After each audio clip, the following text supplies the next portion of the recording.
Future record. Okay, yeah. All right. Oh, Okay, so now how do I share this?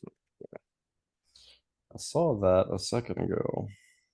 Reset, breakout, share meetings, AI, You host go to tool. participants and you copy the link. Yeah, where is the link? Oh, there you go. Copy invite link. Okay. Shoot. Let me text it to myself a second.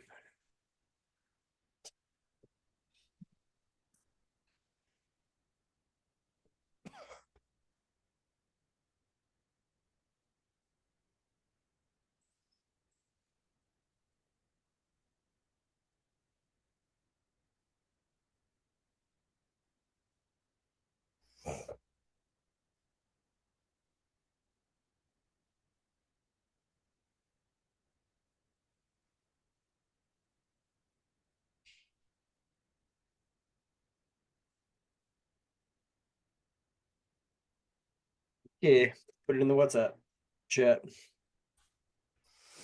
I don't think we have a waiting room either. So, what's up? Welcome back to the Masters Recon podcast. It is 3:59 Pacific time, January 14th, and we are doing a live version of the podcast. So we are waiting for some people to come on right now. So the beginning is going to be a little less exciting as we kind of fill some space here Yep. to bring some people on. We do have a couple guests that are going to talk specifically about their business. Welcome, Al. Joining us, man. You can mute yourself, Hi, but how if you are you? can't, let me know. What's up, Al? We're great, man. Not much. Thanks for joining us. Yeah, no problem. Where are you Yeah, from, we're Al? Where you at? West Palm. Nice. there. You go. Out from West Palm Beach, Florida. Did you buy the license recently from someone else? No. Okay. I got it from RestorFX. Okay. I knew there was a guy, Ian, who sold recently. I know he's in, I thought he Yeah, was kind of down in that area, but I don't know yeah. exactly. There Florida's was big. someone owned it and then got sick and couldn't get going. So, Hmm. but I got it from RestorFX. So Nice. Gotcha. Okay. yeah, So someone else down there. Yeah, yeah. for sure. What's up, Manny? Manny.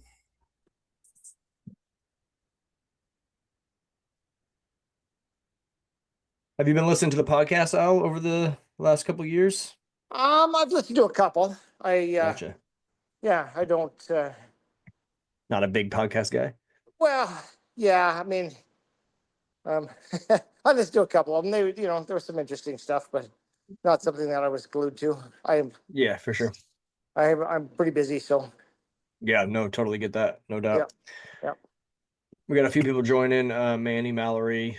We got Dick Dathan and Good name, dude. Dick Dathan. You like that name? Yeah, so we're getting a few guys in here, but yeah, we're just doing a little different. Ryan and I've been podcasting for probably 4 years now, and Ryan and I have been doing this for a couple, and sometimes things, in my opinion, kind of run a course and then you need to kind of change and reliven things up. And so our thought process for this was to do more of an interaction instead of just a one-sided talking to. And so I know a lot of people have questions because they'll call myself or they'll call Ryan or they won't ask the question and they'll be frustrated and they'll Right. just listen if they don't feel like reaching out. So we want to do this live thing.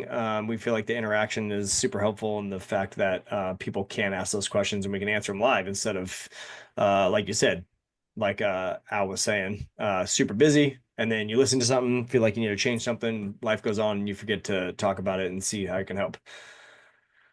What's up, Pete? Hi, Corey. How you doing, man? I'm doing well. How are you guys? How's Good. Do you have everybody? video today?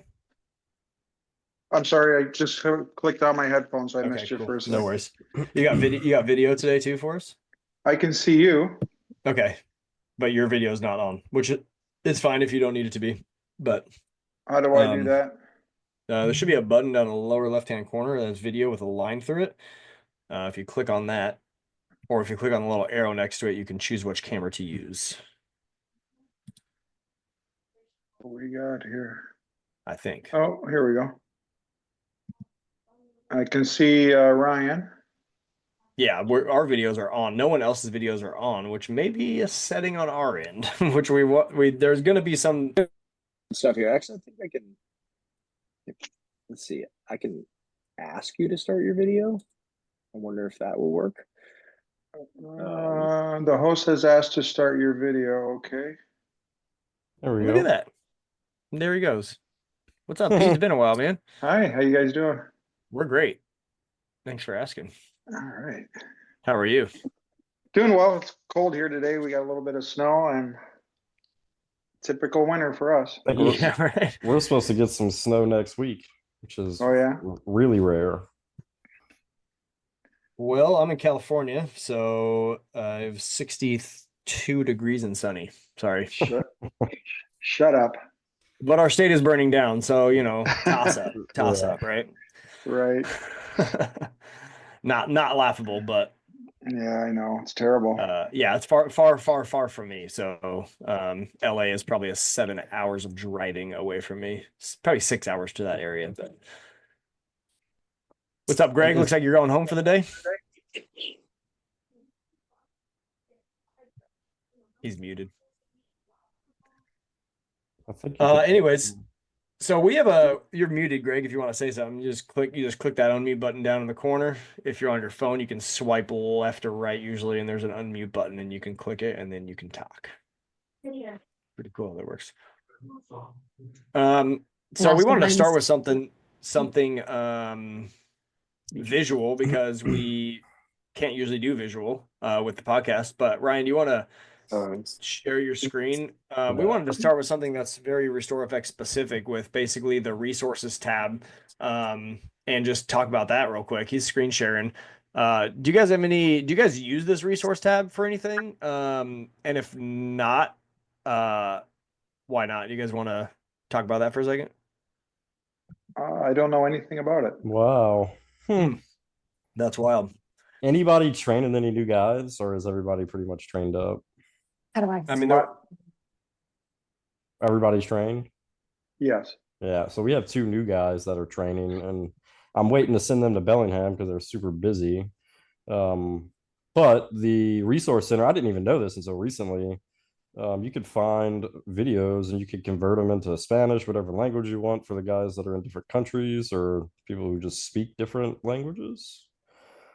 You can watch all the training videos, which I didn't even know was available. I think that Alex said that this was pretty recent, but they have all the training videos. I'm not going to bore you with all that, but it's got all the car prep stuff, right?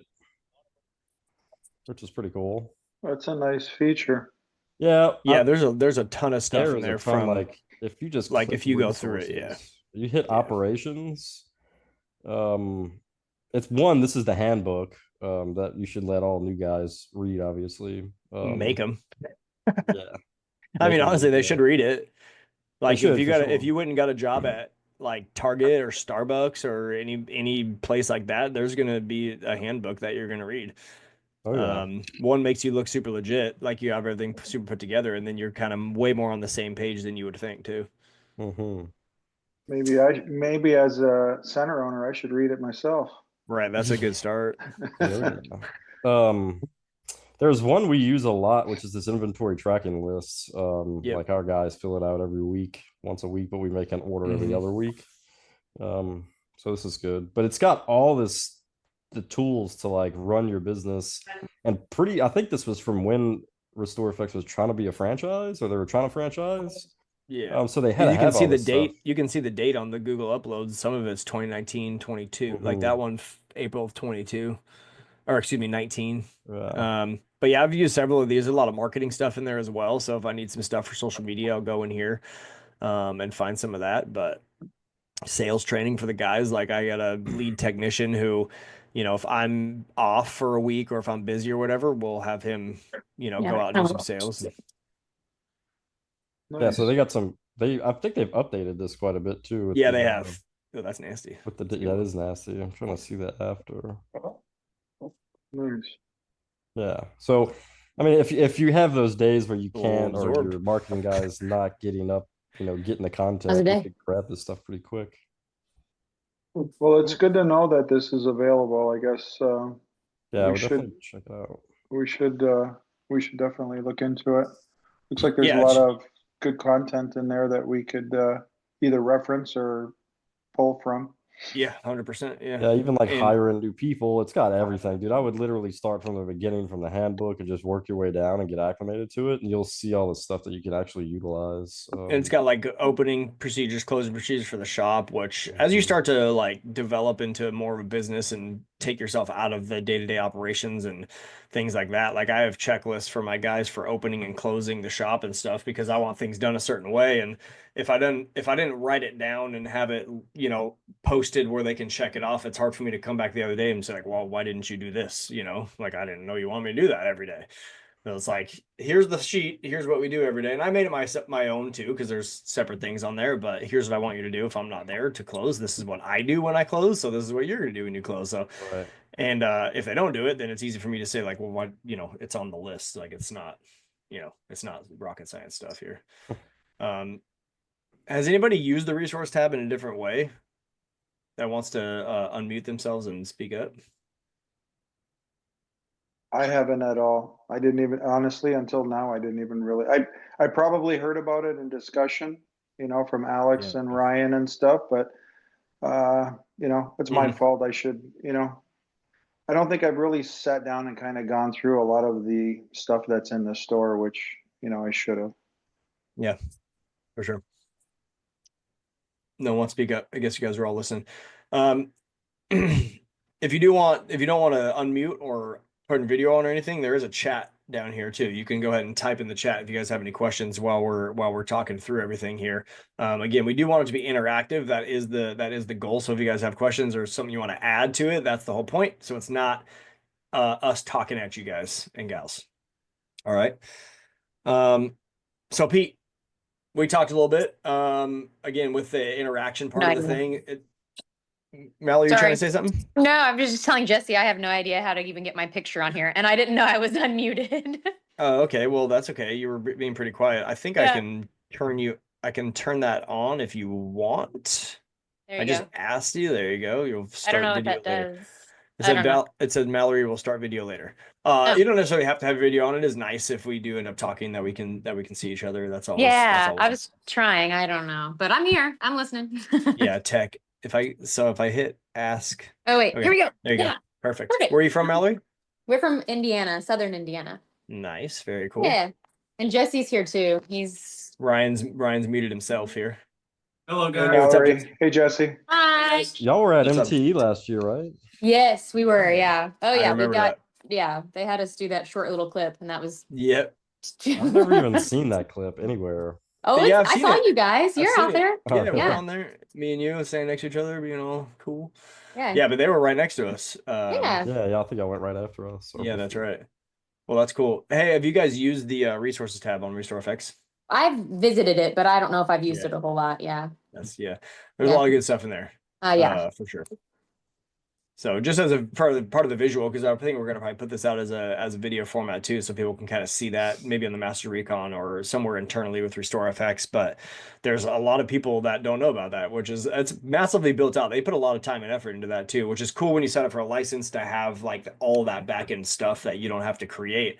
Like if you think like, oh, I should create a inventory checklist or a check in, check out, or a procedure for how to do the car so I can give it to my guys, like you probably don't need to because it's probably in there. So you Mhm. probably spend 10 minutes looking for it, then an hour creating it on Canva or whatever, Yeah, you can always tweak it. Like if it's inventory Yeah, if you list, want you can always tweak change it up a so. little bit. Yeah. Well, thanks for joining us. So Pete, you want to tell everybody what's going on with your business? And I think you guys are moving to a new location or expanding locations, stuff like that. We did move. It's been actually, November was a year, so a little over a year now. We moved into a 5,000 square foot shop. About 3,500 square feet is shop space, and the other 1,500 is offices, and we got a laundry room, 2 offices, a lunchroom.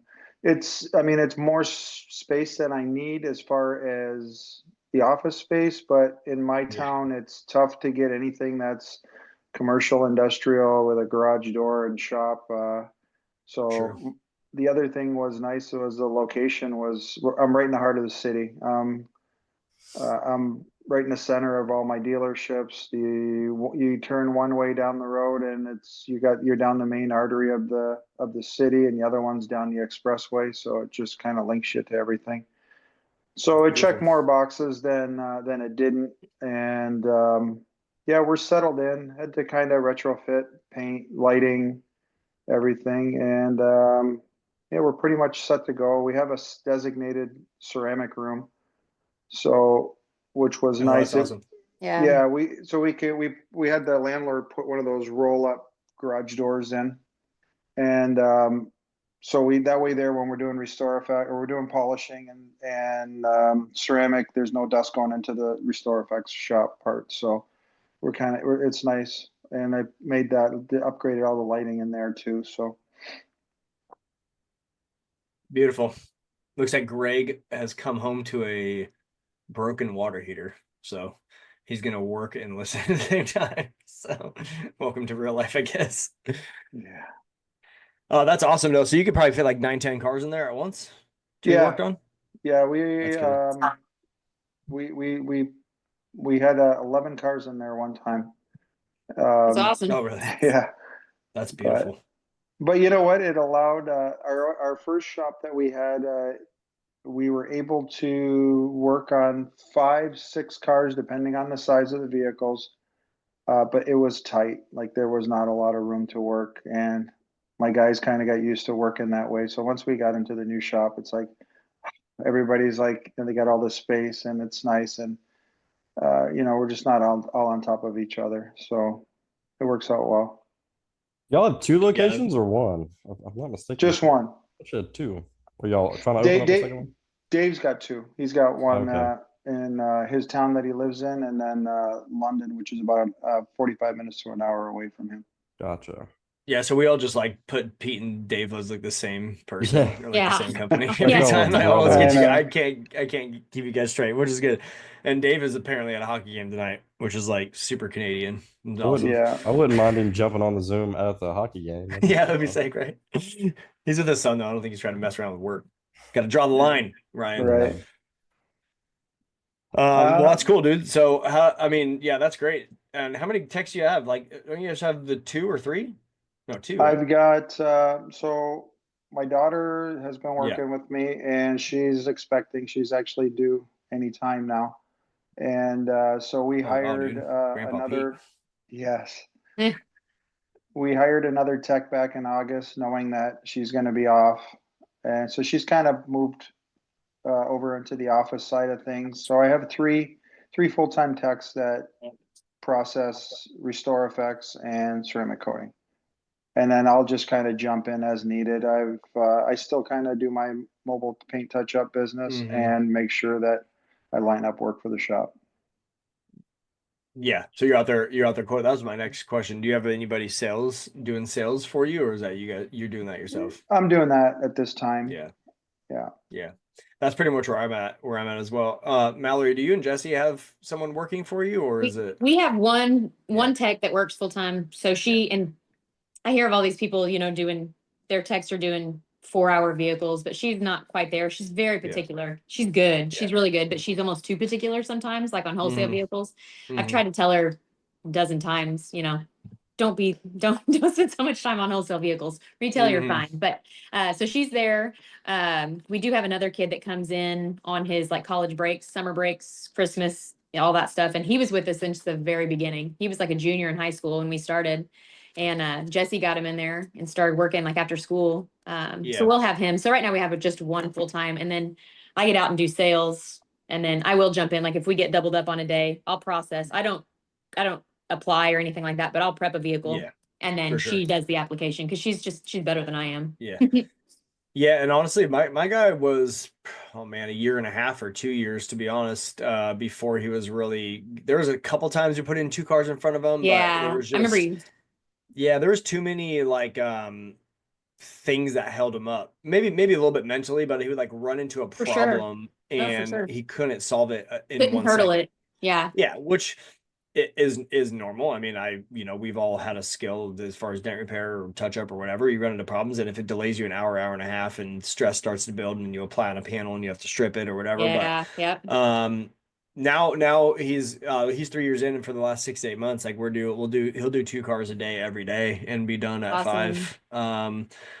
Damn, that'd be So nice. it took a little, yeah, I know it is very nice. And I gave him a raise. I'm like, you're doing 2 cars a day now. Right. Like you make Yeah. more money. I make more money. You make more money. So it worked out, but it just took, I mean, it took a little while, but he was like very, very, very particular too. And Right.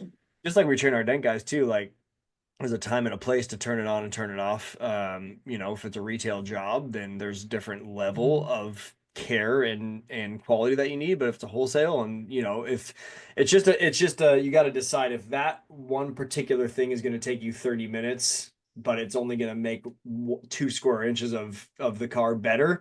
Right. That's the kind of corners we're trying to cut. We're not trying to like not apply to panels or just do half of a car or whatever, but it's just Yeah. those very particular type of things. So Oh yeah. that's good to Right. know though. Yeah. That's awesome. Thanks for answering that. But yeah, I'm in that position now too. I've kind of hired myself out of the prepping application stuff, and I'm just selling for everything. I'm like business owner sales, and I'll do some dents, probably similar to where you're at, Pete, with you're out and about doing stuff, and maybe that means fixing something or selling to somebody or finding a new account or getting cars approved or whatever. Exactly. Uh, Yeah. What's the biggest thing you think that you did last year, because we're in the new year here, that you did, that the biggest change you made last year that impacted the business?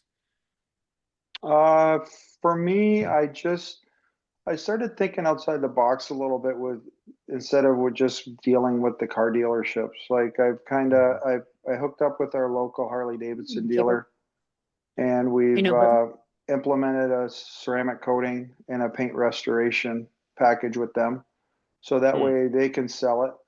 And I did a restoration on a bike, like a paint restoration and a ceramic, and then he had a new bike that was basically a demo, and we ceramic coated that. So they That's cool. sold the restoration. It was an ex-police bike, so that was all beat up, and they ended up selling that. And they have the other one on display in the dealership, and he picked it up on. I think he picked it up on Tuesday or Wednesday, and by Friday he emailed me that they had 3 sold already. So it's nice. So it's just another revenue stream, and it's just another market that maybe we can capture, right? Like what kind of sparked it is for the year of 2024, I think we did probably 5 or 6 motorcycles. And it was like, well, there's whoever we did the bikes for, they were really happy with. And I'm like, you know what? Maybe there's an opportunity here just to go to the dealer and see if we can get some work out of them. Yeah. Was that RestorFX or the ClearFX that you did that many bikes? Both. Okay. So we had a couple bikes where it was during the winter, so they took all they took the fenders off the tank, the fairing and everything. They brought it to us. We RestorFX it. So it was taken apart. Yeah. Okay. Yeah. And then we had about 3 or 4 bikes where they just brought the bike, and one even had a sidecar on it. And between some RestorFX on some stuff and some polishing, one thing I will say, Harley paint is very resilient, very deep, and it's very hard. So you can get pretty aggressive with it because there's a lot of clear on it. Okay. And even if you polish it, it really comes up nice. And it's very profitable. Oh, the ClearFX product? Yeah. Oh. So what? I was just curious if everybody's using the ClearFX product. I gotcha. Yeah. Okay, carry on. Sorry. So I think it's going to turn into something. Is it going to be a high volume like the car dealerships? No, but I think it's just going to be another avenue. And my thought process was, well, everybody's got a motorcycle, got a car, truck, whatever. So if we can make a good enough impression, then we'll get some of that work too. Yeah, for sure.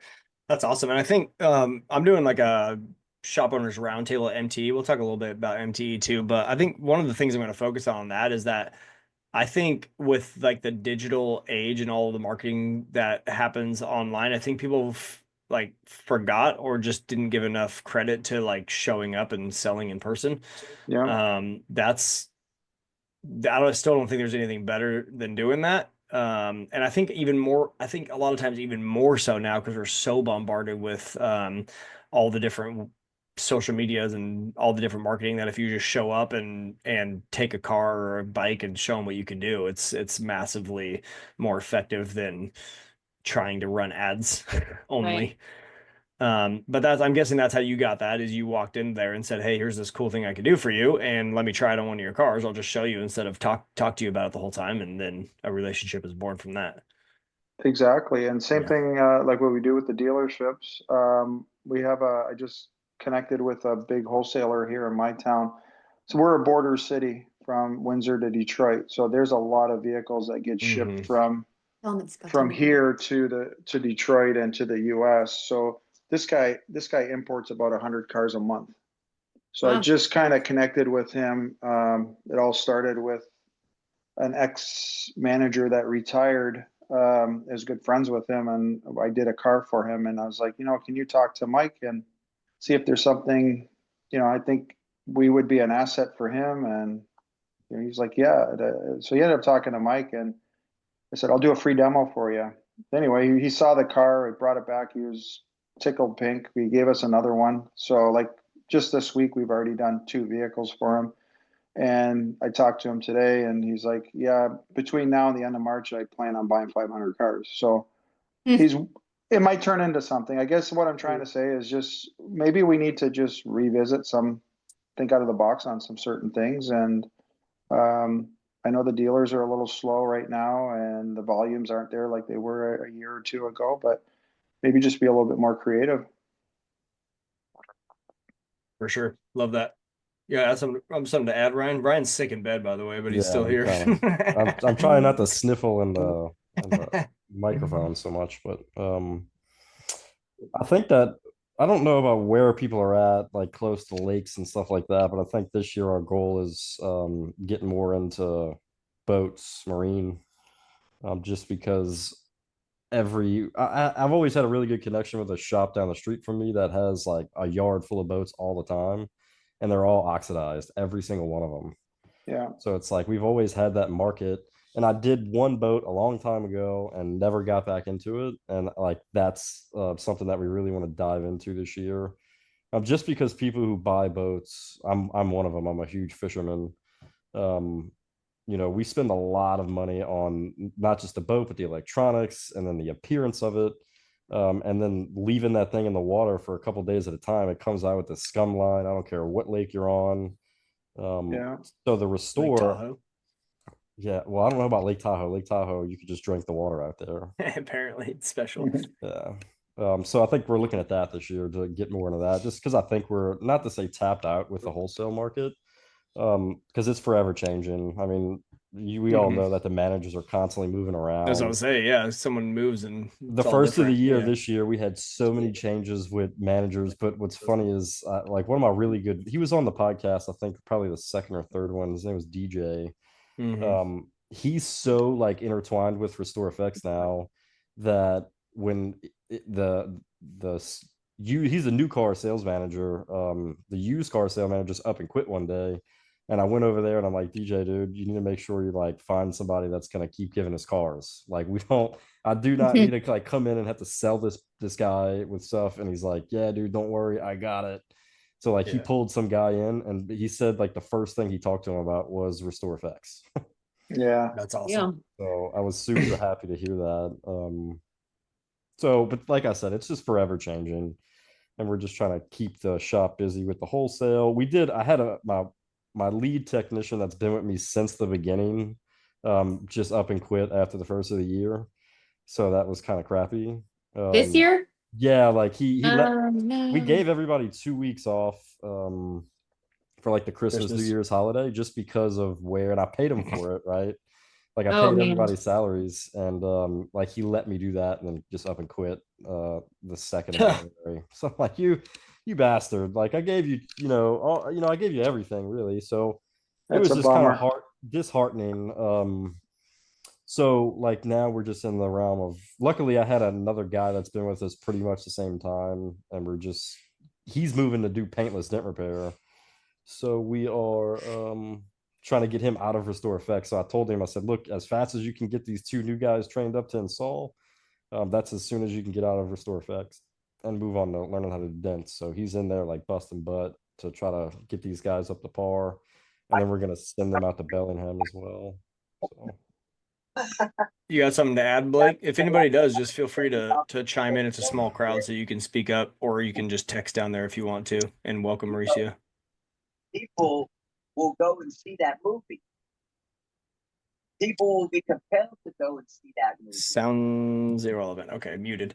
Blake, if you want to talk, unmute yourself and talk. It doesn't sound like you're talking to us though. I will say for sure, like, yeah, obviously Pete and Ryan, you guys have been doing this for a while. If you're a new RestorFX center, I would definitely make sure that you have the used car market. You know, you've talked to everybody, you know who they are, you're getting some cars or not getting cars from them before you start moving into like bikes and boats and stuff like that for sure. I think it just can be a pretty solid distraction. And also boats are just a huge pain in the ass to move around the shop, in my opinion. Yeah, you have a weird shop, right? I have a weird shop. I have to turn it in there and stuff, but yeah, it's just different than you think. It's not as replicable and easy to just pull stuff in, out, whatever. What's up, Mauricio? If you want to say something, just feel free to unmute or text in the chat there. We'll talk about it. But right now we're just kind of running down Pete's new shop and just kind of some ideas from 2024 that have made a big difference. One thing I did for 24, our retail really took a step, which was nice. I would recommend anybody who's not on the marketing program. Like, I know it's tough to gauge the marketing program, right? Like some people, it sounds like a substantial amount of money, but at the end of the day, like I've been on it since its inception. So it's actually, I think April will be 4 years, and I haven't stopped. I think I stopped once, and that was between Christmas and New Year's. I had a problem with my Facebook page, and we had to create a new one and stuff. But what I'm trying to say is, I think it just building the name, building the brand, the constant messaging, the constant videos. I noticed in April, May, June, July, August, and September, I did anywhere from $10,000 to $15,000 in retail business a month. So it was anywhere between 10 and 15. And we do a poll, whoever comes in retail, how'd you find out about us? Yeah, there were some people that got referred. There were some people that just knew me, or some people, whatever, that there were repeat customers. But I would say 70% of them were, as we saw you on social media, saw you online. So it's a process. It's going to take some time to see the dividend of it back. You just got to be patient.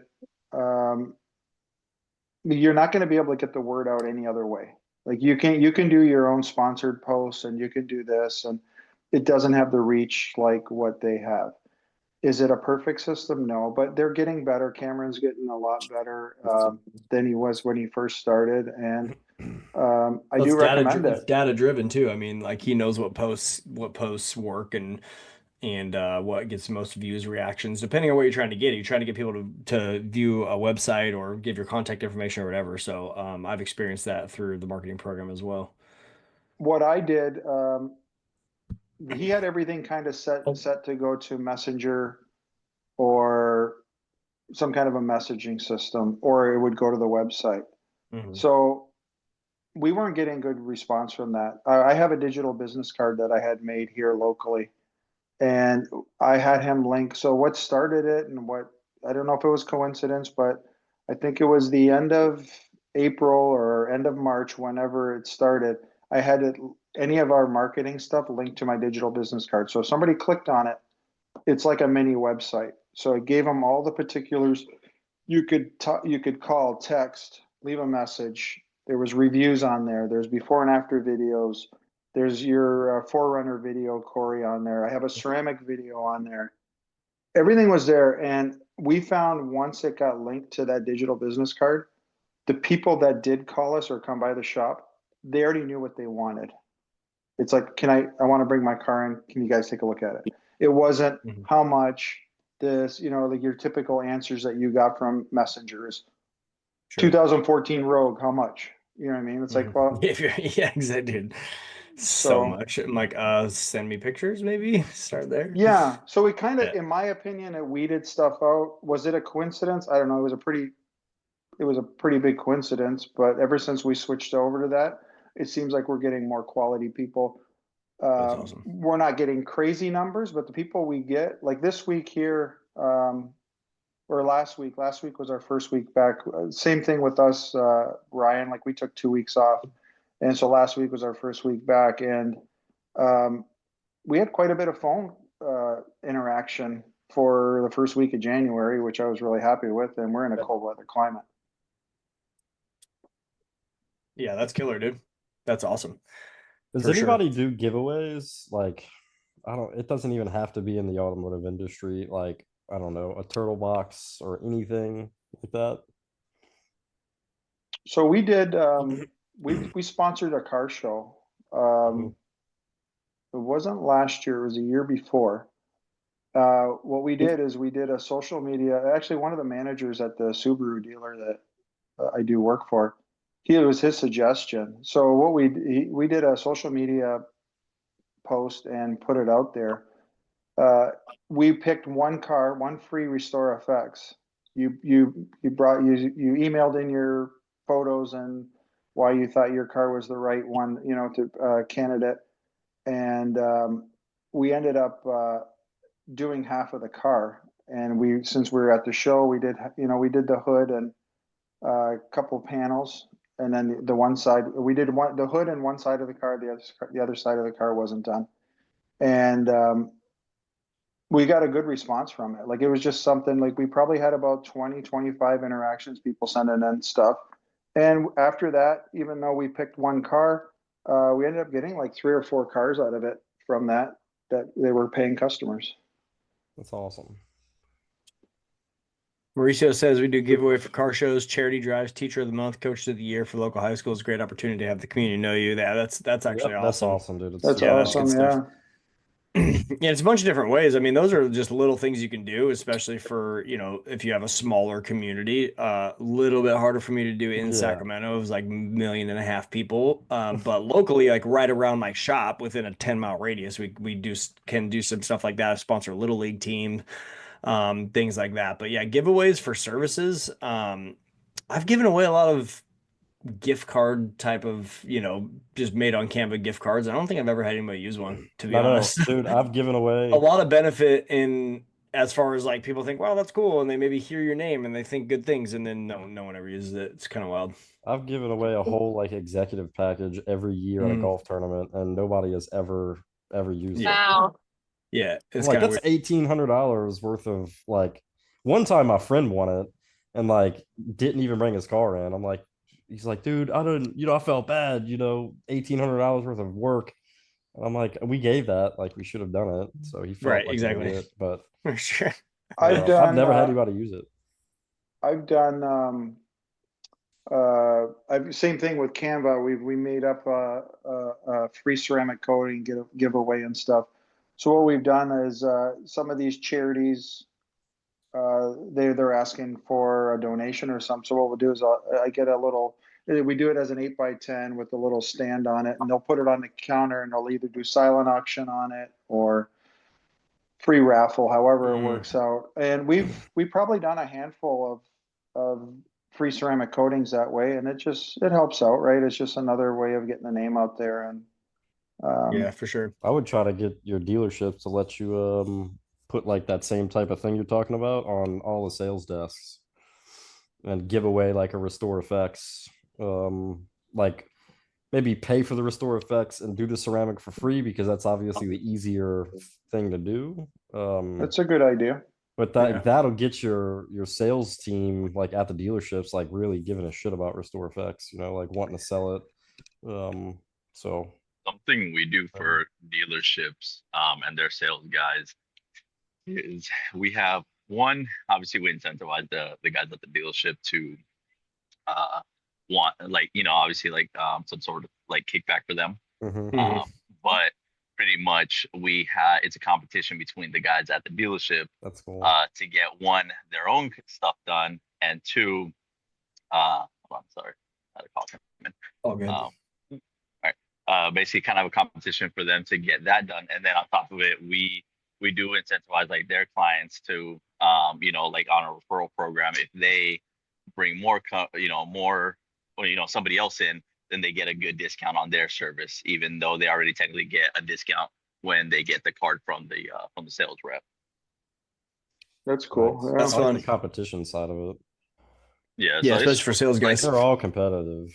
Yeah. yeah, like the biggest thing that I try to do whenever, because I don't recently I haven't been at the like with RestorFX full time. I ended up going a little bit part time with my old job, but to kind of get it to where the shop kind of just held its own and I didn't have to worry about hiring a salesperson.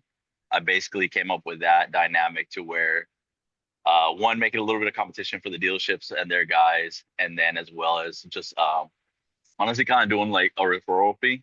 That way they could kind of do the job for me instead of me having to, go to door And they already know how to sell, door to so. door with them. And to this point, like to now, because I just got back a few, like 2 weeks ago, they from what I talked to Carlos today with, he hasn't gone to any dealership to actually like go out and like try to look for cars in I think maybe like 3 months. And Wow. right now this is probably gonna be like they're at the busiest that any January has ever been since we opened. That's they're literally crazy. They're flat just packed. bringing you cars. They just like show up with cars at your shop. They're literally just like just dropping things off left and right. That's And fucking so like That's crazy. wild. and like we're at the point where like I came in today and Carlos like, honestly, like I want to hire somebody else, but I don't want to hire somebody else, right? Mhm. Because it's a lot of work, thankfully, but they're able to pump it out by themselves because it's only 3 of them at the shop, but they're like it's like literally he's like, yeah, dude, I haven't needed to go out. I don't go out. He's like, I just like they just keep calling and bringing cars, and he's like, I'll go and pick them up every now and then and bring them. He's like, but he's like, what you did literally helped, like worked, because I haven't had to go anywhere. He's like, there's literally some dealerships where he's like, I'm having to be a little bit more exclusive with the ones that are like the bigger counts. He's like, and putting them, priority on them versus the other ones that only give us maybe, 1 or 2 cars a month or like once every quarter, kind of give us a car. They're And like he's a like, 72-hour turnaround on their cars. yeah, pretty much. Like I he's mean, like, just it's like give prioritize. like drop it. No, like on their cars, honestly, like he'll tell them like, just leave it here. We'll get it to you before the weekend. But he's like, there's no, like don't be calling us about, it needs to be done tomorrow. Versus the bigger dealerships, they've been churning them out, like like still maintaining the quality but pumping them out pretty good because they haven't had to spend as much time going out and looking for them. Because when we first started, that was where our biggest time hack was, right? Oh, Or like yes. our biggest, time, like I'm going out looking for cars, picking them up, bringing them back, and I'm, doing that multiple times in a day, and then coming back and trying to work on them. And then so like there was like the first year of us being in business, I was at the shop. Me and Carlos literally pretty much lived at the shop. We wouldn't leave till 2, 3 in the morning. We had a bedroom upstairs at the Sanford shop where we just crashed for the night, go shower. We had a shower and everything, go shower, go crash up there for 2 hours. And then it's 7 o'clock again in the morning, back to work. Wow. So like, it's like, and then when we had the big shop in Sanford, that's when we first started RestorFX. I literally lived upstairs because there was no sense in going all the way home anymore. So I'd literally like go home on the weekends. And then from Monday to Friday, I'd be, like in the morning from basically 8 in the morning to about 2 in the morning to 2 in the afternoon, looking for cars and then start working on them around like 3 or 4. And then I wouldn't be finished with it till 10, 11 at night. And at that point I'm like, all right, well, I'm going upstairs and, taking a shower and go to sleep. Yeah, we did that too for a while, but- like AM and PM shifts for sure. When I first hired my guy, I had him just work an afternoon shift because it would take me like 3 hours sometimes to find a car for him. And I had some other stuff to do, and then I'd finally get a car there at 2 o'clock. So he had another job there's stuff that he could do kind of like for friends or whatever. And so he would come work like a late shift for me every day. And that a car took like 7 hours to process too, realistically. Right. Like it took a long ass time. So, but yeah, yeah, it's not easy for sure to starting a thing. And It's you're in Raleigh, you said North Carolina. You're right next to a dent guy too, right? Over yeah, there? TC. I think you guys know. TC Yeah. Martindale. Yeah, yeah, I know him. Okay. Yeah, he's talked about your RestorFX being your shop being pretty legendary over there too. Yeah, I remember talking to him about that. That's awesome, dude. Yeah. How big is your But yeah. facility over there? Oh man, we only have was 2,500 square feet. It's not that Yeah. big, to be honest with you. It's not Yeah. our the first shop we had when we started with RestorFX, which we moved out of because it was way too far for where our like target market was. We Yeah. had 6,000 square feet over there. No, that's way bigger. Yeah. And so we had to, but it was literally it'd take about 50 minutes to take a car over there. Yeah, so it was like 55 minutes just one trip. Oh. Um, so that's when we had Yeah. to move over. That's when we had to move over into the Raleigh, like the Raleigh area. So we kept our Sanford shop. That one, what we ended up doing was we just downsized. We went to a smaller building there. Roughly, I think that one's about 2,000 square feet. And then we ended up keeping and then we moved into the Raleigh shop right next to TC, and that was about 2,500 square feet. And that's So like 5 cars. yeah. So well, no, we can fit comfortably to work on. We fit about 5 cars to comfortably work on, and then Yeah. as it gets done, like as the guys are processing, but Squeeze them Carlos in is there. applying, we start pushing them forward. We put them at a slant, and we start pushing them forward, and we can get up to about 9 cars in there, like for the Wow. night, Awesome. and that's it. It's like sardines. Yes, it's no, packed them in, we dude. pack them in there, and one of the things that does as well keep us busy is we do a lot of like different like work. So like right now we have 2 cars in there that are one of our main contracts with or contacts. It's not even a contract, but one of our main contacts over at Ford, right? Since they're the ones that give us the most work, whatever they need, we just kind of say yes. So like they have Mm. 3 cars right now that they need wraps taken off of from I don't know if you guys have them over there, but it's like an Arco. It's some type of company that they have full on wraps. So they're like, hey, we need these wraps taken off. We're like, okay, That's the cool, just bring worst. them in. So like so now we have 3 cars in there, an F-150, a Challenger, and I think there's a van that needs to come in that they're taking full wraps off. But these guys don't mind paying for us to take it off, and then on top of that, do either a light polish or a RestorFX on it, and they'll pay for it. So Yeah. you know that once we started saying yes to that kind of work, like PPF removal, all the like the Yeah. grimy stuff that most people say no to, like they started using us for pretty much everything, and we're like, all right, yeah, like just saying yes. And honestly, that's how we kind of stay full because of the fact that we said yes to the grimy work. Now they just give us all the easy work too, and we're like, all right, cool. That's where we make up, the difference from the time we take on the grime. We make it up Yeah. and still charge the same for the easy work. Yeah. You have a problem with people dropping off cars that like shouldn't be, I guess, not can't be RestorFX, but shouldn't be with like clear coat So we completely did, peeled off or whatever. we did at the beginning because Yeah. we also made the You're mistake just of like, saying yeah, bring yes the to those cars. kind of stuff. Bring the cars, Exactly. yeah. But now we Like, don't there's a like limit, bro. after a few of those that would come in, and obviously like we tell them like, look, this isn't gonna be perfect, it's that, and they'd be like, yeah, it's fine. But then they'd come in and be like, oh, that's not what I wanted, and it's like, well, I Yeah, like told no you shit. that's I not, told you. like, and so it was one of those things where it's like I got played 3 times, and after that I was like, I'm not losing any more money like this. Like no, like there's no point to try to even get it halfway perfect if you know that they're not gonna be happy, and at the end of the day you're gonna be like, all right, just take it and don't even pay me. Like, Yeah, because exactly. if somebody's not gonna be happy at it, like we just tell them don't even pay for it. But I was like, I don't want, that's just time and material lost on our end, and I'm like, we're not gonna keep playing this game. So we're like, so as soon as it comes in and we look at it, we're like, nah, just take it back, just take it to the body shop, take it to Mako, and then bring it back and we'll fix it. But we're not doing this. Right. Have you done post Mako shines because they have such crappy or they're whatever they're doing? Have Say you that. shined up a Mako? Have you shined up a Mako job before Oh, with absolutely. RestorFX? Every week. Really? Every week we get at least My one guy does not like doing that over Mako jobs. He says like so sticky and whatever else. And so it's very sticky, and you have to be super delicate with it depending on how. So obviously we test it first, but so those are the ones where we charge a little bit more but we Mhm. do everything by hand. So my guy sands everything by hand. He used to work for a body shop, so he's used to it. And he doesn't actually take as long as I would because I like obviously it's not what I'm used Yeah. to. But he does it pretty fast, pretty efficiently, gets rid of a lot of those like sanding marks that they leave. Mm-hmm. And we're able to like either polish it or restore effects on top of it. Half the time we learned that if you have one of those jobs, you sand it well and then polish it and restore effects that polish, it'll hold for long enough for them to sell it and get rid of it. So like that at that point Cool. it's on the mercy of the Mako paint job of how long it's gonna hold. That's For fun. sure. Okay, fair enough. I love that. Dude, that's good. That's good info. I appreciate that. And you guys have 2 locations then now, like an hour apart from each other? It's about a little bit over an hour. It's Sanford is probably like an hour and 5. Roughly, okay. That's killer, dude. That's awesome. What's the biggest thing you did in 2024 then?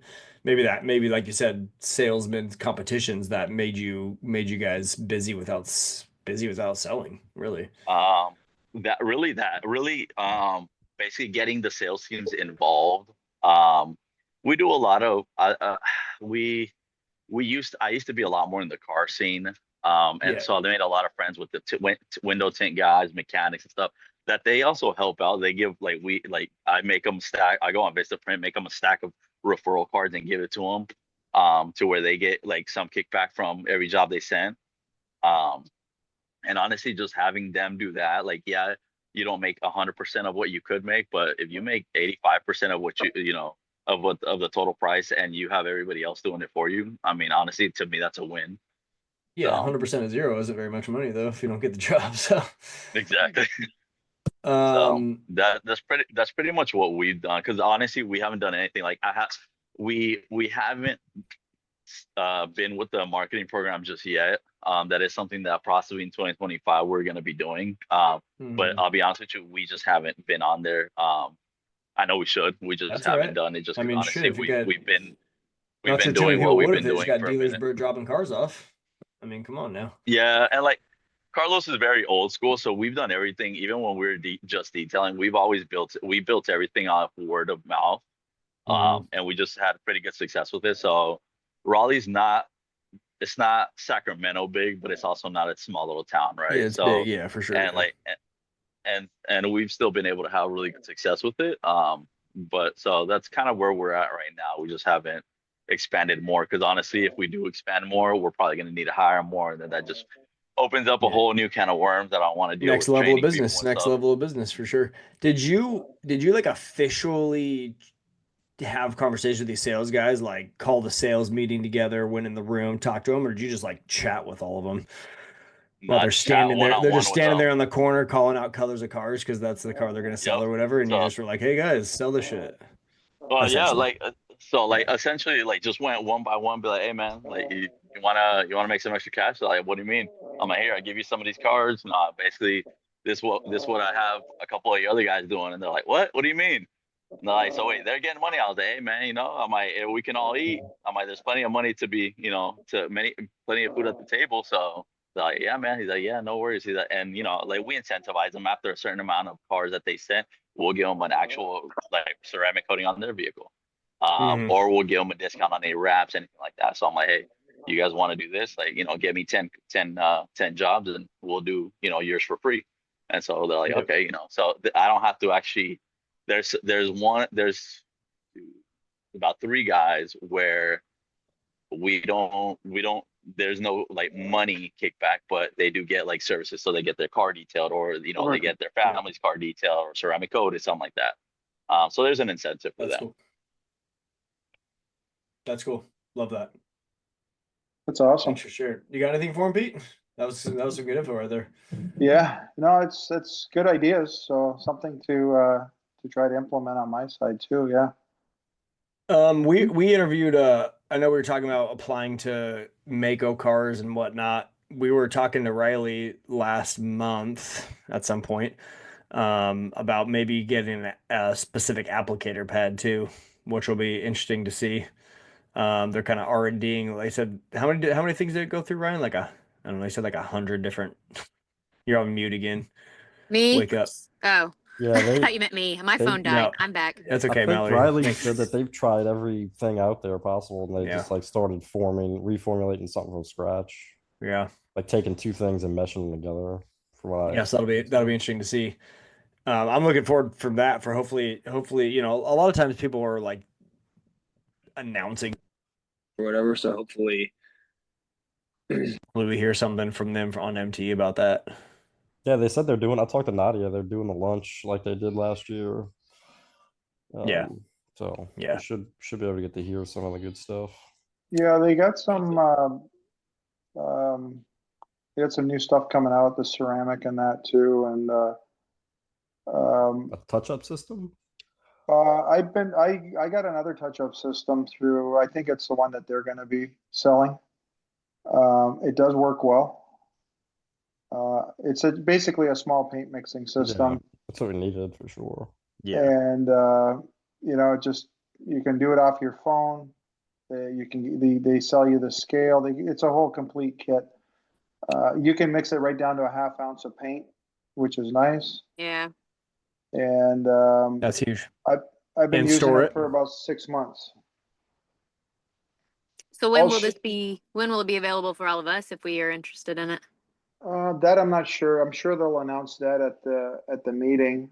Gotcha. I've been field testing it since I came across it at MTE last year, and then I put Ryan onto it, and I know they've been doing some testing with it, and I've been using it for about 6 months now, 5, 6 months, something like that, and I'm happy with it. For doing little And you touch-ups. are a touch-up guy, so Yeah. I mean, for doing little touch-ups, chips and scratches, it's more than enough. Like you can mix the color. They give you alternates. So if there's more than one alternate, if it's lighter, darker, blue or yellow or whatever it is, but usually the standard formula for little chips and scratches and stuff works fine. And you do got to mix a little bit of clear in it. I found that 1 to 3/4 or almost 1 to 1 is a good ratio. Just put a little clear in it, and it stays shiny enough where it looks good. that's pretty cool. Nice. Yeah. Mally, you have any specific questions that you want to ask since you got Pete and Mauricio and a few other guys here that are Yeah. No, I've just Been sitting back. yeah, I'm just listening to it. Yeah, we're on our way to basketball. I'm dropping one off, picking another up. Yeah, Well, actually, for sure. picked another kid up, dropped him off. I'm being taxi tonight. So I was just kind of taking it all in, but it sounds like everybody's doing it big. It's good inspiration. I mean, like I said, we've only got our one tech, and me when I jump in there when we do need it. Our retail is hit and miss every month. I obviously would love more retail, but wholesale is keeping us as busy as we need to be. I'm still getting out and going to the dealerships, which I enjoy. I like getting out there and talking to all the guys and the girls and everybody out there that just, we've all formed a pretty good relationship. So it's nice to see everybody. We were off for those 2 weeks too, and during the holiday. And when I finally got back, it was nice when everybody's like, man, we thought we lost you, like it was nice. So we've got one dealership that keeps us fairly busy with a lot of their certified vehicles, Porsche, BMWs, Mercedes, things like that. So they keep us fairly busy, but I'd like to get in with a few more just to have, fill our days a little more. How much shop space do you have? It's funny because after I left the house, you guys started talking about square footage and stuff, and I was like, I don't even know. That'd be a good question for Jesse. But we've got one bay. Like when we started RestorFX, we actually had someone come in and set up a bay specifically for RestorFX where we have the lighting and stuff. It's just one bay, like we can fit a vehicle in. And then Jesse does all of his PDR in the other one, and we could probably fit like 4 cars in there is pushing it. So 3 comfortably. But when Jesse's got all of his dent equipment around and pushing and pulling and using this and that, it gets a little cramped. So usually we would just do two RestorFX and he would have the back like right next to the garage door for his PDR stuff. Yeah. So. Yeah, I found that when we moved to a larger shop too, it's kind of interesting because move to a larger shop, then you can start being able to bring more vehicles in. Even I think one of the things that I had in my mind is that like dealers were going to be like super like very much needing cars back the next day. And there's so many more times now I'll keep a car for a couple of days instead. Yeah.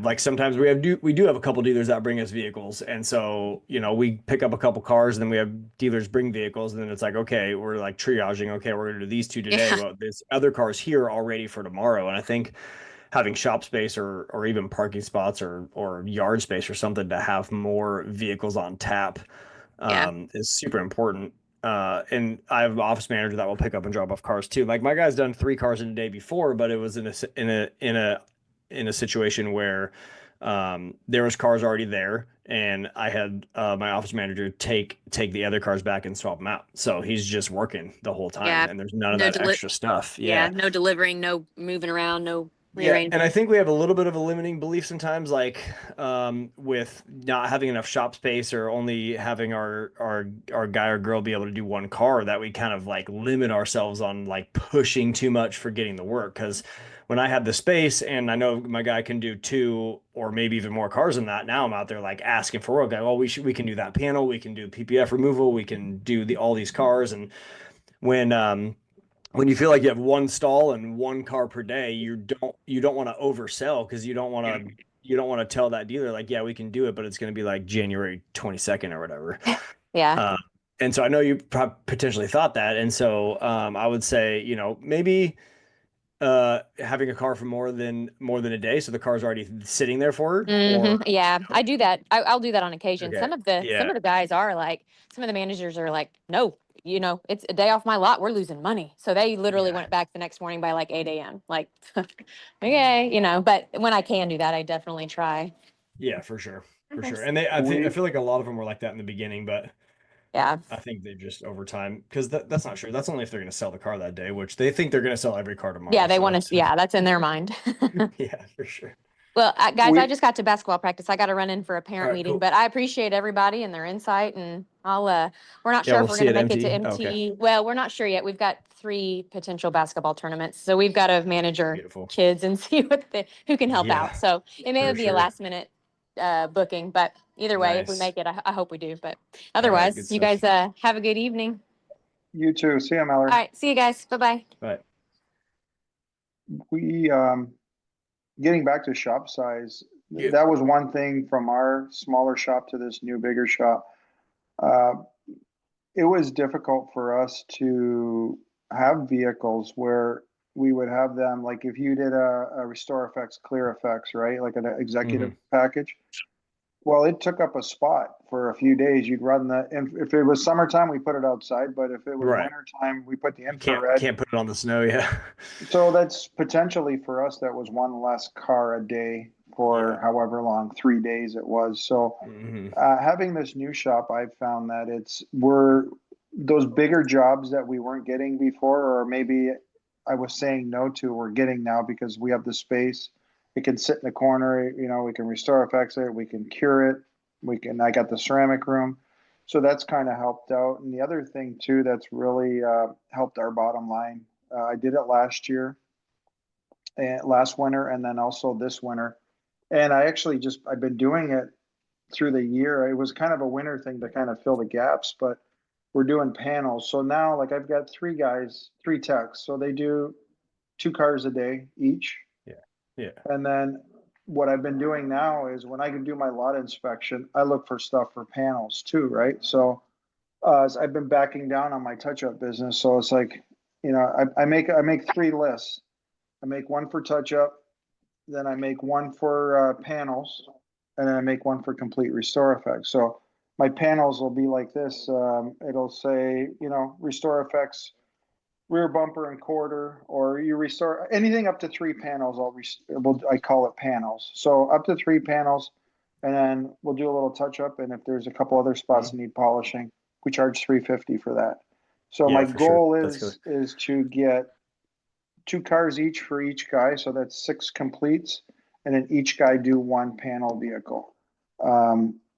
And then it adds up at the end of the day. Like Yeah, it's it like, does. it's getting an extra, car, 2 cars, or a car and a half a day. So, Mhm. at the end of the week, it's an extra $1,500, and that's $6,000 at the end of the month. And Like it's just Yep. it's little things, right? It just adds up. So Yep. it's just a matter of if I think sometimes we get fixated on we got to do complete cars. Well, there's more profit in panels. I'm not saying, you know, everything should be a panel, but why not? Like use a quarter of the product, a quarter of the Yeah. labor, Right. and For 20, 30, 25, 30% of the cost of the full right. RestorFX typically, yeah. And then the dealers are okay with it because instead of you know, 525 or 550 price point, Yeah. now it's at Swallowable. 350. Yeah. So, you know, you're getting a little bit more okays with that, and it just fills in with the complete. So, Austin has made his presence. Look at this guy. What's up, Mr. Austin? hey, Austin. Hey guys, sorry, I was interviewing an advertiser and the meeting ran long. This dude's always doing something big, dude. Yeah. Where are you located, Austin? I forget. Wisconsin, Wisconsin, best that's state right. around. Yeah. Best state in the union. Nice. Best state. Uh, Milwaukee. yeah, so Austin is not a technician of any sort, touch up, dent repair, whatever, but you offer almost everything now, right? Yep. RestorFX, PDR, wraps, tint. You do Just tint too, everything? no tint. We're looking into it. So actually, Okay. I have Dick Dathan, my sales manager. He's on the call here, so he's filling in for me here. Oh, So he's nice. listening to you guys. Oh, Dick. Okay, yeah, nice. He's been quiet. He hasn't said anything. He's just doing some recon. This will be So you- recorded, so we can always go back. So, Austin, you have like Just trying to you listen. I got this created nasty cough, so a reconditioning shop. Yeah. You kind of created a reconditioning shop. Yep. Nice. As we're growing that side out. We started off as PDR since '93, and then we're just in the last 5 years or so really started to expand and grow considerably. This dude's In the dad whole he's end-to-end an recon. OG dent guy though. Well, from '93, I'd say so. I'm at Yeah. '96, so I started in '96. Yeah. Gotcha. Where are you located? I'm in Canada. I'm in Windsor, Ontario, right across from Detroit. Okay. Yeah, that's killer. How's RestorFX going for you, Austin? I know we chatted a little bit the other day, kind of lamenting a little bit of basically everybody saying it's impossible to get retail work or something. It's fucking crazy. Like some forum, we were both we're on the forum, and then Austin texts me. He's like, "These guys, dude." I'm like reading this. And I'm like, reading this makes me sad. Like I'm just like Yeah. kind of sad reading this because you guys are like, you can't start a PDR shop and get 20 grand a month. And Austin's like, my guy did 20 grand last week. It wasn't even hail. I was like, all right. So in that, when it comes to our RestorFX side, it's the rejuvenation of the business. We had a hailstorm that came through, so we put everything on pause, basically in May. So we're headed down the path. Alex was with us, and then it actually hailed that week or the week prior that he was coming in. So he was in the midst of the craziness across that. Oh, dang. And then where we had to take things, the team associated with that, and had to deploy them into the hail side. So now just wrapping up that storm, basically November. And now it's, middle of winter in Wisconsin. And so like today it felt like minus 15 or minus 17 degrees. Good God. So you can't walk the lots right now. It snowed today. So it's just like, as we start taking a look, as I'm looking across things, and that's why it's just interviewing an advertiser, specifically focusing on the retail side of the market. So I can compare and contrast with what Cameron's doing from RestorFX. So we can start, how can we really launch this on a retail basis, not worry about the wholesale dealer side, because with the volume of people coming in, for the dents is get that upsell going that way. It worked well. Yeah. I like seeing so far the amount of people that are seeing the RestorFX ads and coming in for the dent repair. So it's been more so the ads for RestorFX has been working better for the dent side, which is. I actually had that happen with my ads too, believe it or not. I don't know. It's wild. And I think in part of the challenge, I think comes down to one is, the type of clientele that is getting targeted. From the RestorFX marketing ads. And I haven't had a chance to sit down with Cameron here in probably 4 months, I'll be honest. Or since we restarted, I think we restarted things in November on that ad spend. But it's it's just very entertaining, the clientele that's coming in on the retail market from RestorFX. And, you know, we're never going to get obviously the high end side, but it's just the amount of junk that's coming through. And maybe it's because we're such in the outside Milwaukee market with the amount with that, you know, the metro area and the metro, you know, what can you do to fix this side? And the amount of drug dealer cars that are coming into the shop that are dark and black that want to make it look perfect, but they don't want to spend the money. I'm flat out honest with that. I'm tired of smelling weed every time the door opens and for these customers that are coming in. So it's got me thinking, okay, what's missing in the messaging?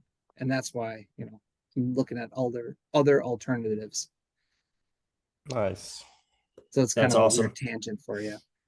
No, that's good. I mean, I used to deal with a lot of that, but I think ever since I like made my business look super legit and have pricing, and they kind of like, you can get an idea like once you talk to us and everything that you're kind of getting into like a more legitimate company that we don't see them anymore. Which is kind of weird. We used to, like, when we were mobile guys, we'd have people pull up all the time, and like we were out at some place doing work, and they're like, "Hey, can you fix this for, you know, $400 cash only?" All the time. Yeah, we'll rub some smear black on that, Mercedes. Yeah, for sure. Oh, Hey man, right now it's a black that's when you upcharge for ozone, man. Yeah, right. Yeah, yes. Oh gosh, that's been brutal. One time I had a contact high just from standing outside his vehicle. It was awful. And then he walks into the shop in the lobby, and it smelled. We had to open the doors and turn a fan on just because it smelled like weed. Still, the problem is you ask them if you want to fix that, and they're like offended. Like, hey man, we can get that weed smell out your car, and they're like, nah man, we love that. You know how hard I worked for that? Yeah. It costs money. They'll be like, no, it's not that bad. It's not that bad. Yeah. You know how much I had to smoke to get that into the seats and the headline? Exactly. Come on, man. It's funny that you mentioned that, Austin, because recently, since I've been back stateside, I've been up in Philly with my wife, and it just snowed like crazy, and I've been trying to get my car cleaned. I literally drove down to NC last night just so I could get a detail. But like, yeah, like I came back to the shop. I was like, I need the guys to detail this. I can't do this. I can't pay somebody in Philly when I have, you know, North Carolina right down there. But I literally, like, I was looking for details up there, and they have a section where it's like just they have the regular details, and they have their biohazard detail, and it's like quote available upon request. And I'm like, you know, that's how you know I was in Philadelphia. Yeah, that's funny. That's good stuff. Well, it's cool to hear that you're. I'm excited to talk to you more about Austin on the retail side, because I know, yeah, like I said, you're not a technician, but I would say like your time and effort and brain power goes into that marketing and business growing side, which I've always appreciated. We interviewed Austin a while back on the podcast. If you want to listen to that, he's super smart guy. Yeah, with all well, that. I remember the podcast now that it's all coming back to me. It's just, yeah, it's hard because on this WhatsApp chat, like you just see people's names, right? You don't know what center they're from or what. Right. So yeah, it's always nice to kind of put faces and names and put everything together. Yeah, and that's another part of this too. I mean, we want to make it more, you know, a little bit more mastermind type. I wish we could have a few more people on there. I know it's hard for live to be like that, but if we can get 10 to 15 people and talking about the business and specific things, it goes a long way. And then meeting each other too, because you know, we always help each other. I know Ryan and Austin have worked together a little bit. Austin and I have talked on the phone. We try to interview all these people, but just a one-sided interview just doesn't hit the same as if you can sit here for an hour and have a conversation with somebody, you know, really get to understand what they're doing with their business for sure. What are you guys like? I know some shops are just content with doing a couple cars a day, you know, and I'd like to talk to some of the guys that are doing higher volume and find out what they're doing. Yeah. You know, what are you doing to get work in the door? Like we're going into our 5th year, and we're just strictly RestorFX. We're not a detail shop. We're not a dent shop. We're not anything. We're just strictly RestorFX. So my goal has always been, I've always positioned our marketing, our Google page, everything as we're a paint restoration shop. So that being said, I just try to separate from the vacuuming and the dog hairs and stuff like that, and I just try to draw a different crowd of people. but I guess, it'd be nice to talk to some of the guys that are trying to, that are doing higher volumes. Like we do about 100 cars a month. So that goes through the shop. That's wholesale RestorFX, retail RestorFX, Royal ceramic, retail ceramic, panels. So we're like we did just over 1,200 cars for 2024. So we average close to 100 cars a month. And I want to, like, I'd like to, the goal is we were averaging somewhere around 75-25 wholesale to retail. So we had a much better retail year.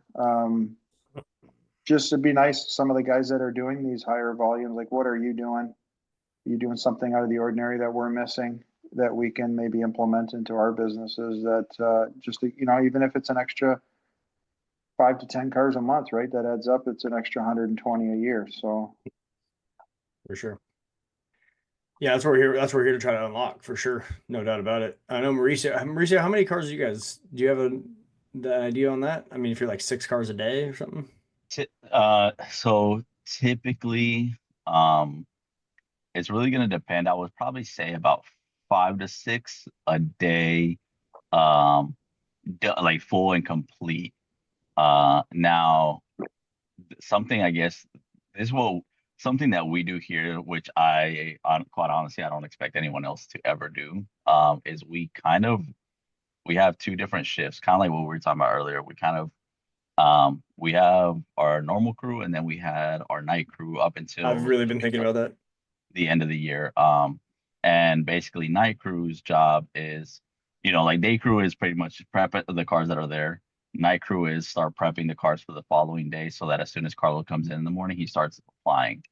And then and so or it, like, if we have somebody on night crew that applies, then they just apply as many as they can, obviously, because, like I said, once we finish those cars, they get pushed to the front, and we pack them in like sardines and then keep it going. Again, it's a very difficult system to maintain if you don't have people who are hungry, right? Who have that financial necessity to work 24/7. We obviously have found ourselves in a community that does need that. Part of it is more of a culture thing. At least here in North Carolina, it's more of a culture thing where they don't care. They don't care about hours. There's no such thing to them as, oh, I'm working 9 to 5. Like, they want hours, and they don't care what the job is. They just need to work. And so that's something that's definitely helped us be a little bit more, definitely been a little bit more busy and grow as fast as we did, to definitely be able to have 2 shops within the first 2 years of RestorFX. That's what we needed. Because if not, then we would have never really gotten to this point. But it is definitely something that I do, our growth is attributed to the fact that we do have people that are super hungry. And again, it's very hard to replicate anywhere, just because financially, at first it doesn't make sense. But it definitely pays off the more you grow. So that's basically where we've had our success come from. And then, like I said, when our first 2 years in RestorFX, like I said, I was pretty much living in the shop 24/7. I didn't go home. Yeah. My dog was taken care of by my in-laws, essentially. I was like, I need you guys to walk him, feed him and stuff, and then while I'm in the shop. So I would literally come in at 7 and leave at maybe 2 or 3 in the morning. And then, and do that nonstop. Luckily, again, I am, now I'm old, but I was younger, 5 years ago when I started this. So I had, the energy was there. I could definitely do it, especially coming out of, working overseas and military wise. I was already used to no sleeping. So, being able to come in and do this and just hustle and grind, and at the beginning, financially, it didn't even make sense, because we're making, personally, I was making $0. But the more that the more that you put into it, eventually, we finally, payday finally came. And so ever since then, it's been okay, how do I continue to grow this without diminishing my my state of being, without putting myself back into that no sleep cycle. And which is where I started implementing the let's get the sales guys from the dealerships involved. Let's get, my contacts in the car world. Like, let's get the mechanics to do referrals, the tint guys to do referrals. Let's, like now we have a tint guy, which is pretty much the best tint guy in Raleigh. He'll come to the shop on like every time he does the job there. I'm like, dude, put your van inside our shop. We'll take a picture and post it, on our social media, and he'll repost it on his social media that, we're doing jobs together. And so like his customers will call us and our customers will call him. And so we just started building this whole network with the detailers, the tint guys, obviously the PDR guys, and even like with our local touch-up guy. This guy has been doing touch-ups in all these dealerships for the longest time, and he has a little mixture that is very similar to RestorFX, but it only lasts you till the first rainfall. Yeah. And so There's a lot of those guys. like between us and him, like there's jobs that they'll call him to the dealerships and he'll be like, hey man, this is a job for them.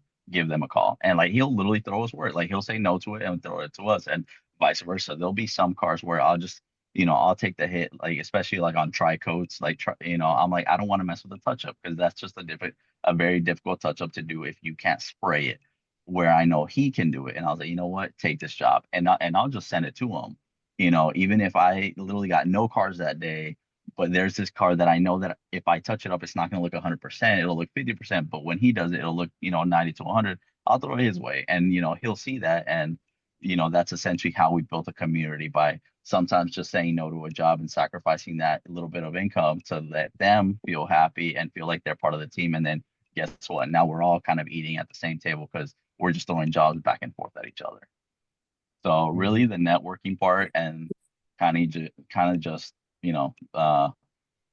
working, like, working because you need to eat, kind of growth factor at the beginning. That's really the only way that we've really been able to grow the RestorFX. I mean, there's seasons of business too. I mean, that's going to happen sometimes like that. You're going to have those people and they might change. I mean, you'd want it to change, right? I mean, no one, right. You'd want to get to the point where they don't feel like they have to work 16 hours a day to eat. Exactly. And it sounds like you got there, which is great, but it's just a different season of business doesn't mean that you still can't grow the thing, that you still can't get a third shop or hire, right? Yeah. 100%. And that's why now we're kind of branching out and doing a little bit more. We're adding things to the shop, because at first we were only doing RestorFX, and now we're like, well, it'd be not like, we hired a guy that specializes in just PPF and wrap. And so now we're trying to get that into the shop as well, just to, find a different way to bring some income into the shop, on top of the RestorFX. And then obviously eventually we're going to have to hire one more RestorFX tech. I don't think we're going to open up another shop just yet, but definitely grow the one we have. Yeah, for sure. How many techs do you have now? For now, we only have 2 part-time and then 1 nighttime. Okay. So they're part-time, day shift. Okay. And then your nighttime guy applies, or no, the morning guy applies nighttime preps for the. So Carlos is at the moment, because I got rid of our the only other guy that we had that applied. I got rid of him. And so Carlos is now the only guy that applies right now. So he's the one that does the applications during the day, and then in the morning when he comes in, goes ahead and applies what got done at night. Can I ask why you have just prep guys, and why don't they prep and coat? So one of the guys that we're training right now, he is about to start prepping or start applying. Sorry. And honestly, the reason why not all of them applies, because it's a process for us. We have to we want to make sure that they're 100% on the prep side and know how to do it and why they're doing it before they start applying. I don't like somebody to come in and just start applying just to say that they can apply and just to make a couple more bucks on their paycheck if they're not going to do a good job on every other part of it. Because for us, honestly, it's quality over quantity. I don't like if it's one car in the shop that day, for them to do it right, that's all they're going to do. Like the other 5 cars can stay outside. Because the biggest thing about, one of the reasons why we also have success is the quality of the vehicles that that come out of the shop. We drill it into the guys that it has to be perfect. So, if they mess up on the panel, take it off and do it again. It's not meant to be, just halfway there. It's meant to be 100%, especially if we're supposed to be, the best in the paint, paintless clear coat repair industry. It has to be the best. We're like, the last thing we need is for RestorFX to be the next Mako. You know what I'm saying? I don't want somebody down the road to be RestorFX. Yeah, I've heard of them. And then it not be the quality that the rest of us need to uphold the name. Especially if we continue to claim that we're number one, we have to stay that way.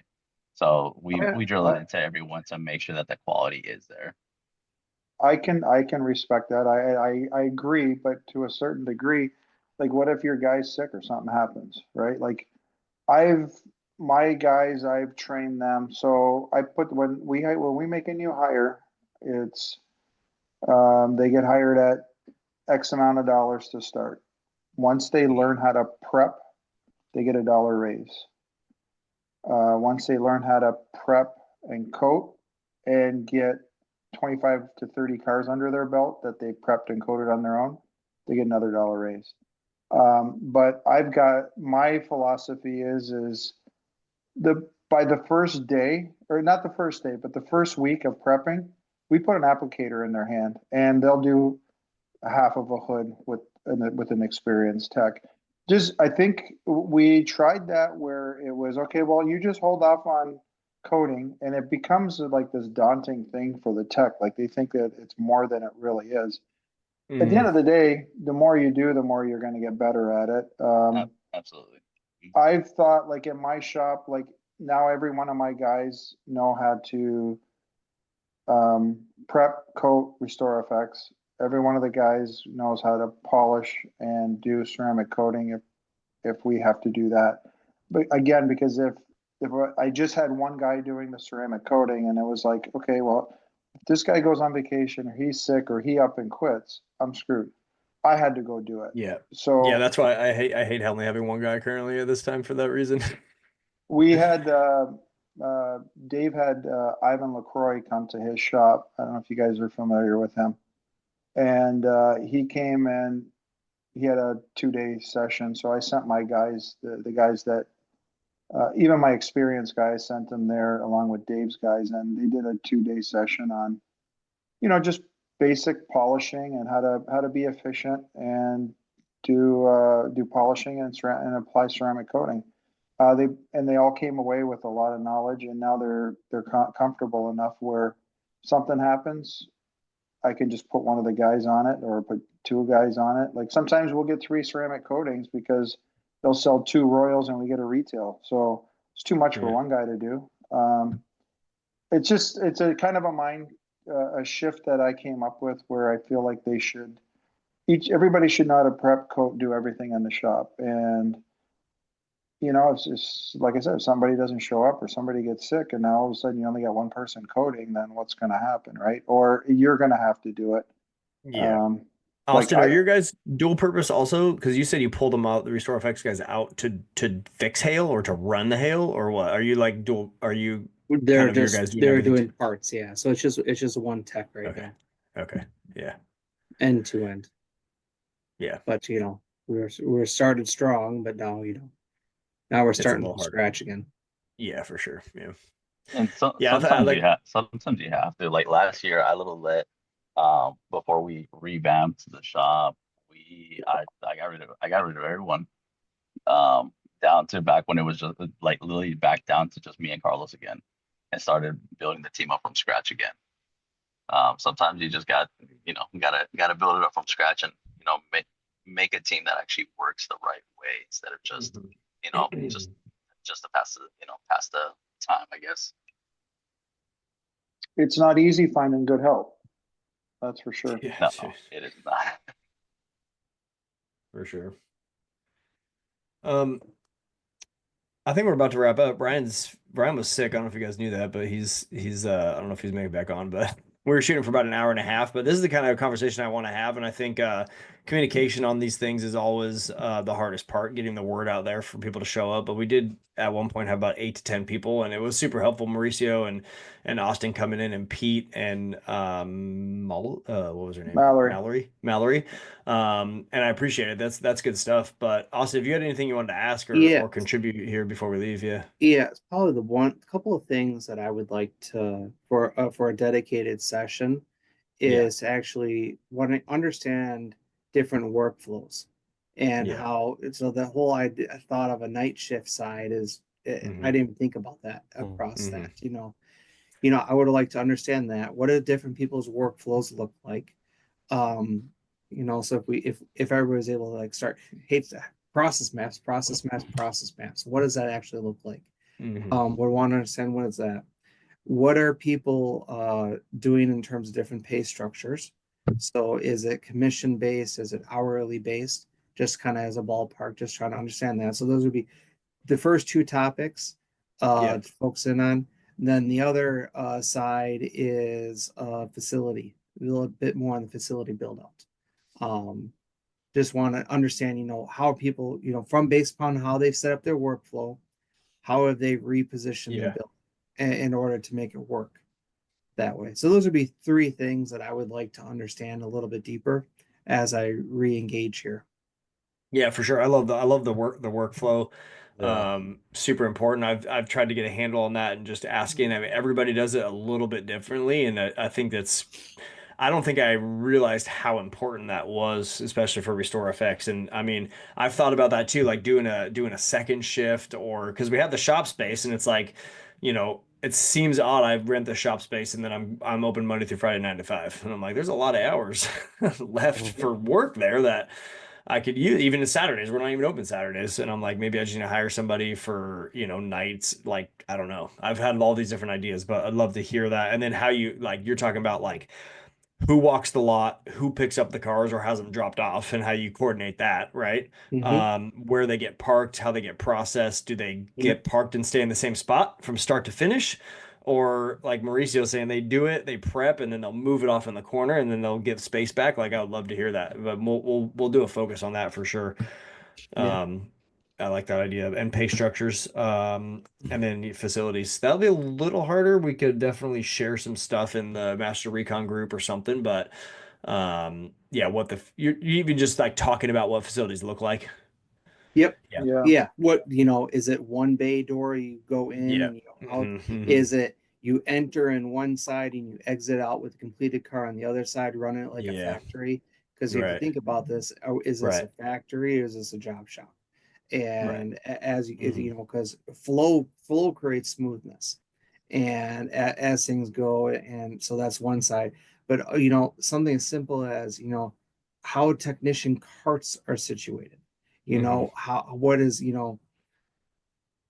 Brian knows my background in some other areas is how you pull up to a vehicle and you position things.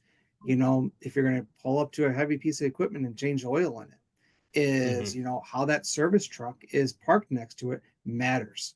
As how many times you have to walk from one spot, like for sure. How you're recovering. I mean, that all adds up to a technician's time on Literally things. So half hour all a the day. things I want to learn on the RestorFX side to one, besides just getting the cars in the door, but take it to this next stage. Yeah, it's good topics for next time. Yeah, I do for have sure. one quick question for you, Corey. I know we're getting to the end of the podcast. Yeah. How do you like your flooring? I think it's fine. Like, is it work? Is it hard to keep clean or clean out? I know you posted a little while back that you ripped it all out cleaned and it out. power washed it, but I got to do something with my floor in my shop, so you really have two options, in my opinion. I mean, well, there's always the one option of doing nothing. My floor looked like shit, and I did a lot of like nice lighting, white paint, all this stuff, and it just never looked finished for me. So there was two options of basically like epoxy flooring or the Swiss Trax flooring. We opted for Swiss Trax, mostly because I could put it in faster, and there was it was about the same price. So I ended up paying, like, it was about $15,000 either way. To do the epoxy correctly, they wanted like over a week for the prep. Yeah. Because I was going to use it for commercial application. I was going to pull basically really hot tires in all the time and over on it. And I wanted somebody to guarantee to me that it would never delaminate and look like shit. And so they said, yeah, we can do that, but it's going to take this time. So I opted for the Swiss tracks. And then when I did that, I ended up finding someone that was selling it used, Matt Moore. I know a couple of you guys know who he is, but he was selling it used. So I got a deal on it anyway. So it worked out. But I would say every 6 months, 6 to 7 months, you should pull it up and clean out underneath it. So is it easy to keep clean? In the short term, absolutely, because everything falls underneath it. And you don't see it anymore. So you don't have to worry about it. Dirt, leaves, all that shit, you can't see it. And so it always looks nice. There are Right. some touch-up stains on there and some other stuff where we've dropped a bottle of touch-up or something. So that's pretty hard to get off. So there's a couple of those things on there, but it took Do us you about mop? 3 hours. No, No. Okay. no. I mean, you could mop probably the top part of the plastic part of it, but it'll just yeah. No, we don't. I No. don't even know Okay. if we need to really, but yeah, stuff falls underneath 6 months. Every 6 months, we determined we're gonna pull it all up. It took us about 3 hours to do. We pulled up massive sections of it at once and slid it over onto the other side of it, and then brushed it all together and put it through it all the way, vacuumed it up. Took about 3 hours. So, I put race deck, like the mhm, solid yeah, plastic I had that tiles in my last shop. Yeah. in my ceramic room. Yeah. Just because it's Yeah, so not that you something. would mop for sure Yeah. because yeah, the other ones is just like literally it's just slatted. Like you could just Yeah. basically wipe the surface of it. But um literally 90% of people comment. I mean, maybe not. If someone's gonna make a comment about our shop, 90% of the comments are about the flooring. Well, it's that finishing touch, right? Like Yeah, it's. yeah. I gotta jump off, but Later, it was Mauricio. nice Appreciate hearing you, dude. everything you guys See you, said. Yeah, Mauricio. looking forward to it. Yeah, so if someone's gonna say something about the shop, it's about the flooring every time. And it's cool because like with the epoxies, like you're just, you can do kind of cool swirls or some neat things underneath there. But with the Swiss tracks, you could like if you've seen my shop, I basically made the lights and all of the flooring stalls Yeah. essentially so you can see where all cars are parked. And so when the shop is full, we have like 7 cars parked all with 3 lights above them squared out with the Swiss tracks. And I mean, it sells us jobs hands down. I mean, there's no doubt about that. It sells jobs. We get people bring in my guy just did a repair or an estimate for an M2 guide and insurance claim. So I'm backed into him, and he said, "I saw your reviews and I saw the picture of your shop online, so I wanted to come by and have you look at it." I mean, it happens literally all the time. So, No, and your for shop RestorFX, looks awesome.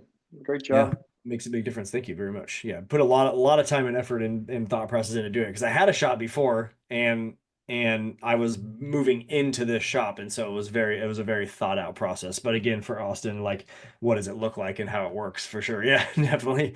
There's good info, a lot of good info to be had on that for sure. Waiting Yeah. rooms, like, do you have a waiting room or not?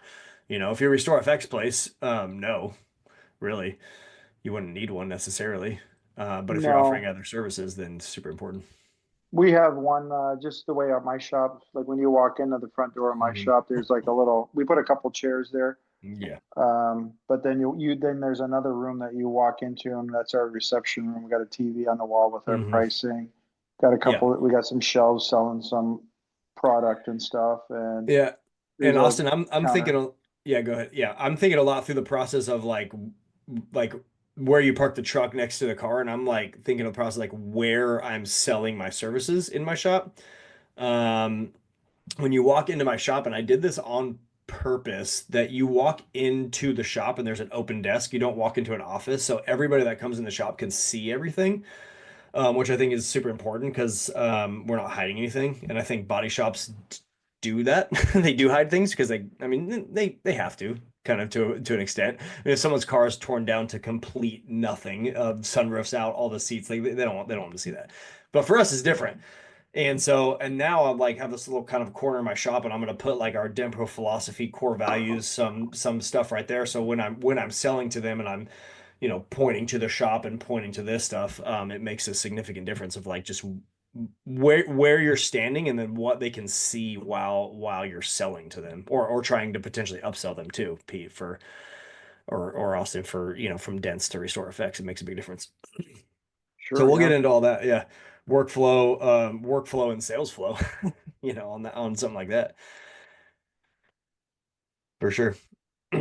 So anyways, yeah, we're gonna stop there, but we're gonna do this again. I enjoyed it. Probably enjoyed it more than the podcast.